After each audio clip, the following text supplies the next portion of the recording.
المرسلين وعلى آله وصحبه أجمعين. أعوذ بالله من الشيطان الرجيم بفضل بسم الله الرحمن الرحيم.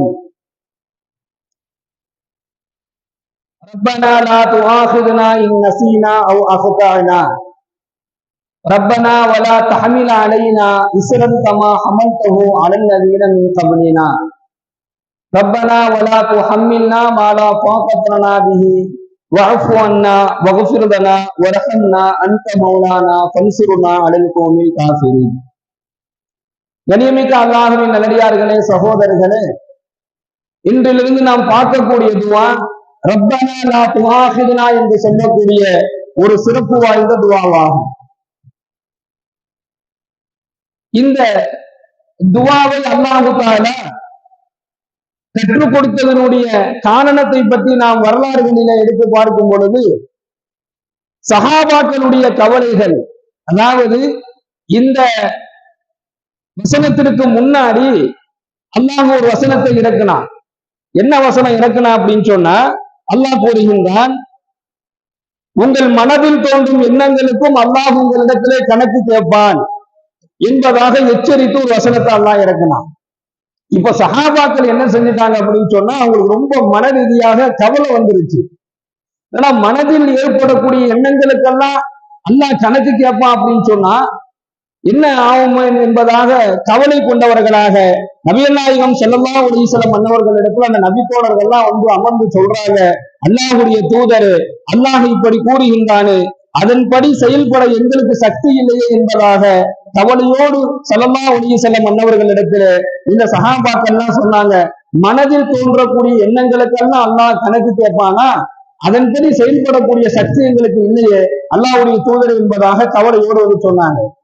அப்ப நாயகம் ஸல்லல்லாஹு அலைஹி வஸல்லம் அன்னவர்கள் சொல்றாங்க, நமக்கு முன்னாடி இருந்த அந்த வேதக்காரர்கள், வேதம் கொடுக்கப்பட்ட அந்த வேதக்காரர்கள் என்ன செஞ்சாங்கன்னா, அவங்க அல்லாஹ் எதை சொன்னாலும் அவங்க கேட்டுக்குவாங்க.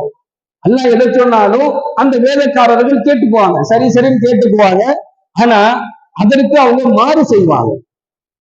அல்லாஹ் சொல்லக்கூடியதை கேட்டுக்கொள்வார்கள், ஆனால் மாறு செஞ்சு வாழ ஆரம்பிச்சாங்க. இப்ப நாயகம் ஸல்லல்லாஹு அலைஹி வஸல்லம் சொல்றாங்க, அவர்கள் கூறியதை போன்று நீங்களும் சொல்ல விரும்புகின்றீர்களா? அல்லாஹ் நீ சொல்றதெல்லாம் நாங்க கேட்டுக்கிட்டோம், ஆனா இங்க நாங்க இங்க செயல்படுத்த முடியாதுன்னு சொல்லி நீங்க சொல்ல வரீங்களா அப்படின்னு சொல்லி ஸல்லல்லாஹு அலைஹி வஸல்லம் அவங்க கேட்டுட்டு அந்த சஹாபாக்களுக்கு சொல்லி கொடுக்குறாங்க, நீங்க முன்னால் இருந்த வேதக்காரர் மாதிரி நீங்க ஆயிடக்கூடாது.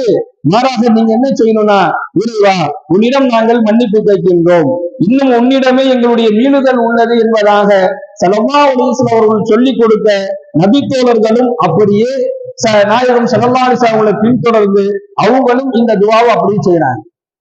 இப்ப நபித்தோழர்களுடைய இந்த அடிப்பணிதல், அவங்களுடைய கவலை, ஒண்ணு அல்லாஹ் சொல்லிட்டா உங்க மனசுல தோன்றக்கூடிய எண்ணங்களுக்கும் நான் கணக்கு கேட்பேன், அதனால ரொம்ப கவலை. ரெண்டாவது, இந்த அளவுக்கு நம்மனால அல்லாவுக்கு அடிப்பணிந்து போக முடியுமாங்கக்கூடிய ஒரு பயம். இந்த ரெண்டு காரணங்களுக்காக வேண்டி அல்லாஹ் என்ன செஞ்சிட்டான், அடுத்த வசனத்திலேயே ஒரு இந்த அத்தியாயத்தை, இந்த வசனத்தை, அதே சூரத்துல் பக்கராவுல இந்த வசனத்தை அல்லாஹ் இறக்கி அந்த சஹாபாக்களுக்கு ஒரு அன்பு பரிசை கொடுத்தது போன்று, சஹாபாக்களுக்கு மட்டுமல்ல நமக்கும் சேர்ந்து அல்லாஹ் என்ன செஞ்சிருக்கான், ஒரு அன்பு நிறைந்த பரிசாக அல்லாஹ் தன்னுடைய திருமுறையில பதிவு செய்கின்றான், லா யுகல்லிஃபுல்லாஹு நஃப்ஸன், லா யுகல்லிஃபுல்லாஹு நஃப்ஸன், எந்த ஒரு உயிருக்கும், எந்த ஒரு மனிதனுக்கும், எந்த ஒரு ஆன்மாவுக்கும் என்ன செய்ய முடியாது, அதன் சக்தியை மீறிய சுமைகளை நாம் சுமத்துவதில்லை என்கின்ற ஒரு வசனத்தை அல்லாஹ் இறக்கிறான். லா யுகல்லிஃபுல்லாஹு நஃப்ஸன் இல்லா உஸஹா லஹா மா கஸபத் வ அலைஹா மா கஸபத், எந்த ஒரு ஆன்மாவிற்கும் அதன் சக்தியை மீறிய கஷ்டங்களை, அதனுடைய சக்தியை மீறிய சுமைகளை, அதன் சக்தியை மீறிய பொறுப்புகளை எந்த ஒரு ஆத்மாவுக்கும், எந்த ஒரு மனிதனுக்கும் நாம கொடுப்பதில்லை என்பதாக 286வது வசனமாக இந்த வசனத்தை அல்லாஹ் இறக்கி வைத்தான். இறக்கி வைத்தது மட்டுமல்லாமல் அல்லாஹ் மன்னித்து விட்டான். என் சமுதாயத்தை இந்த வசனத்தை இறக்கி வச்சது மட்டும் இல்லாம அந்த வசனத்தை தொடர்ந்து அல்லாஹு தஆலா ஒரு அழகிய துஆவை நமக்கு கொடுத்திருக்கின்றான். இப்ப ஸல்லல்லாஹு அலைஹி வஸல்லம் அவங்க சொல்றாங்க, என் சமுதாயத்தாருக்கு அவர்கள் மனதில் தோன்றக்கூடிய எண்ணங்களை எல்லாம் மேல அல்லாஹ் சொன்னா அதுலயும் நான் கணக்கு கேட்பேன்னு. ஆனா ஸல்லல்லாஹு அலைஹி வஸல்லம் நீ என்ன சொல்றாங்கன்னா, என்னுடைய சமுதாயத்திற்கு அல்லாஹ் வழங்கியிருக்கிறான் என்ன அப்படின்னு சொன்னா, அவங்க மனதில் தோன்றக்கூடிய எண்ணங்களுக்கெல்லாம் அல்லாஹ் குற்றம் பிடிக்க மாட்டான். மனதுல 1000 எண்ணம் தோணும், தவறான எண்ணங்கள் தோணும், கெட்ட எண்ணங்கள் தோணும், நம்மளை மீறி வர்றது. நம்ம தொழுகையிலேயே நம்ம தக்பீர் கட்டிடுறோம். தக்பீர் கட்டோம்னா எவ்வளவோ தவறுதலான எண்ணங்கள் வரும், எவ்வளவோ கெட்ட எண்ணங்கள் வரும், தேவையில்லாத சிந்தனைகள் வரும். அதை நம்மளால தடுக்க முடியாது. இது மனித சக்திக்கு அப்பாற்பட்டது என்பதாக ஹதீஸிலே சொல்லப்படுகின்றது. உள்ளங்களிலே தோன்றக்கூடிய அந்த எண்ணங்கள் இதெல்லாம் மனிதன் கட்டுப்படுத்த முடியாத விஷயங்கள். நம்மளை மீறி 1000 எண்ணங்கள் உருவாகலாம். ஸல்லல்லாஹு அலைஹி வஸல்லம் அவங்க சொல்றாங்க, என் சமுதாய மக்களுக்கு அவர்கள் மனதில் தோன்றும் எண்ணங்களை அல்லாஹ் குற்றமாக பிடிக்க மாட்டான்.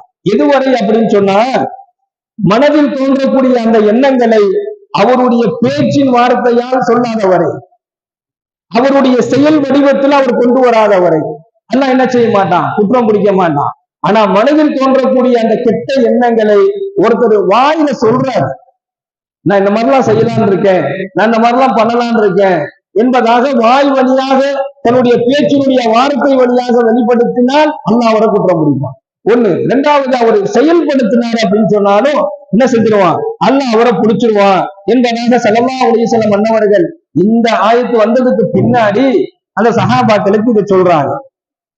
இன்னும் சில சஹாபாக்கள் ஸல்லல்லாஹு அலைஹி வஸல்லம் வந்தாங்க, வந்து அல்லாஹ்வுடைய தூதரே, எங்களுடைய உள்ளங்கள்ல எங்களுடைய எண்ணங்கள் சில விஷயங்கள் எங்களுடைய உள்ளங்கள்ல வந்து தோணுது, சில எண்ணங்கள் எங்களுக்கு தோணிக்கிட்டே இருக்குது, ஆனா அதை வெளியில சொல்றதே நாங்க பாவமாக நினைக்கிறோம் என்பதாக ஸல்லல்லாஹு அலைஹி வஸல்லம் வந்து சொன்னாங்க. அதற்கு நாயகம் ஸல்லல்லாஹு அலைஹி வஸல்லம் அவர்கள் கூறினார்கள், அப்படியா, அதுதான் ஈமானியத்தினுடைய வெளிப்பாடு என்பதாக ஸல்லல்லாஹு அலைஹி வஸல்லம் அவர்கள் சொன்னார்கள். கண்ணியமிக்க சகோதரர்களே, அந்த சஹாபா பெருமக்கள் உள்ளங்களில் தோணக்கூடிய கெட்ட எண்ணங்களை வெளியில் சொல்வதையே பாவமா நினைக்கிறார், நினைக்கிறோம் என்பதாக ஸல்லல்லாஹு அலைஹி வஸல்லம் அவங்க சொல்லும் பொழுது இதுதான் ஈமானிய உறுதி, இதுதான் ஈமானிய வெளிப்பாடு என்பதாக நபிகள் நாயகம் ஸல்லல்லாஹு அலைஹி வஸல்லம் சொல்லிக் கொடுத்தாங்க.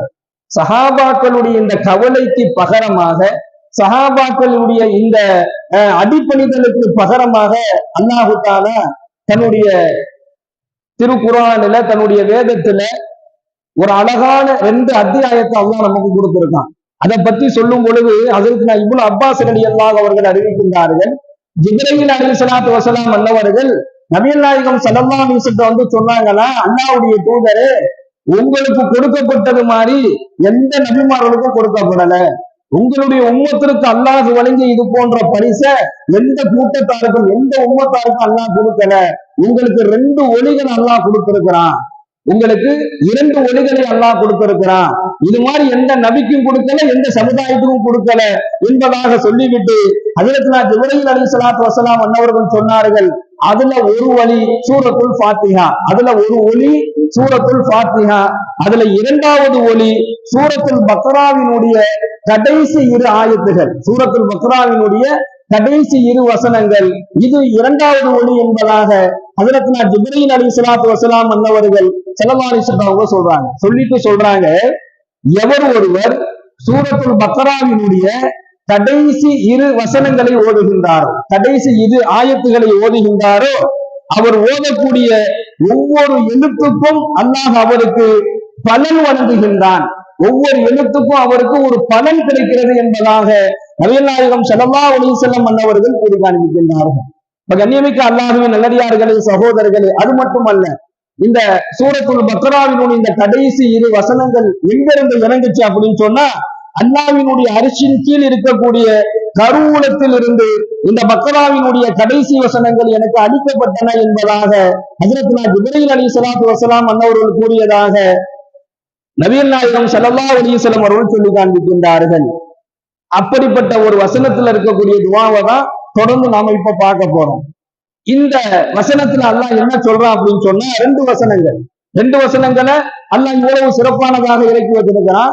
அதுல 1வது வசனத்துல இறை நம்பிக்கையை அல்லாஹ் உறுதிப்படுத்துறான், இறைவனின் சொல் கேட்டு அதன்படி நடக்க வேண்டும் என்பதை அல்லாஹ் வலியுறுத்துறான். அதுல வரக்கூடிய 2வது வசனத்துலதான் ஒரு நீண்ட துஆவை அல்லாஹ் நமக்கு கற்றுக் கொடுக்கின்றான்.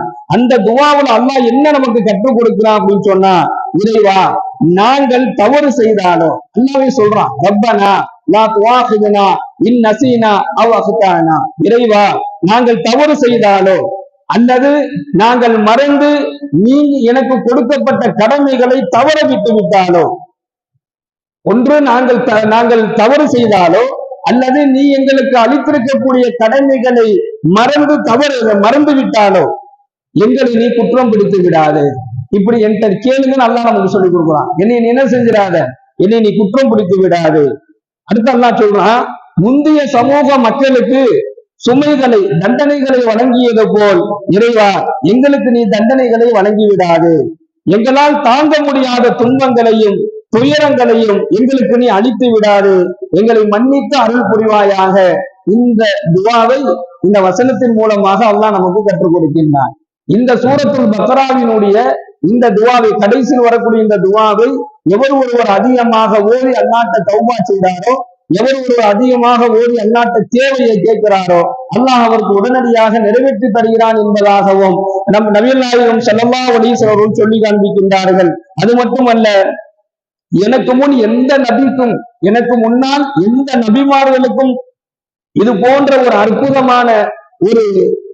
அற்புதமான ஒரு விஷயத்தை அல்லாஹ் வழங்கவில்லை, எனக்கு மட்டுமே இதை வழங்கியிருக்கிறான் என்பதாக இந்த சூரத்துல் பக்ராவினுடைய இந்த கடைசி 2 வசனங்களை தான் ஸல்லல்லாஹு அலைஹி வஸல்லம் அவர்கள் சொல்லி காண்பிக்கின்றார்கள். இன்னும் நம்ம ஹதீஸ்ல பார்க்கிறோம், சூரத்துல் பக்ராவினுடைய அந்த கடைசி 2 வசனங்களை எந்த இடத்துல உட்கார்ந்து நாம ஓதுறோமோ அந்த இடம் பரக்கத்துடையதாக மாறுது. சூரத்துல் பக்ராவினுடைய கடைசி 2 வசனங்களை ஓதிட்டு யார் துவா செய்கின்றார்களோ அவருடைய துவாவை அல்லாஹ் ஏற்றுக்கொள்கிறான் என்பதாக இதனுடைய சிறப்புகள் இன்னும் சொல்லப்படுகின்றது. எல்லாம் வல்ல இறைவன் இந்த வசனத்தில் அல்லாஹ் எந்த துவாவை நமக்கு சொல்லிக் கொடுத்தானோ அதை அதிகம் அல்லாஹ்விடத்திலே கேட்டு அல்லாஹ்வினுடைய அந்த பொருத்தத்தை அடையக்கூடிய நல்ல நசீபை ரப்புல் ஆலமீன் நம் அனைவருக்கும் வழங்குவானாக. வாயுதாவானா அல்ஹம்துலில்லாஹி ரப்பில் ஆலமீன். அஸ்ஸலாமு அலைக்கும் வரஹ்மத்துல்லாஹி வபரகாத்துஹு. சுப்ஹானல்லாஹி வபிஹம்திஹி சுப்ஹானக்கல்லாஹும்ம வபிஹம்திக வனஷ்ஹது அல்லா இலாஹா இல்லா அன்த வனஸ்தக்ஃபிருக வனதூபு இலைக். சுப்ஹான ரப்பிக ரப்பில் இஸ்ஸத்தி அம்மா யசிஃபூன் வஸலாமுன் அலல் முர்ஸலீன்.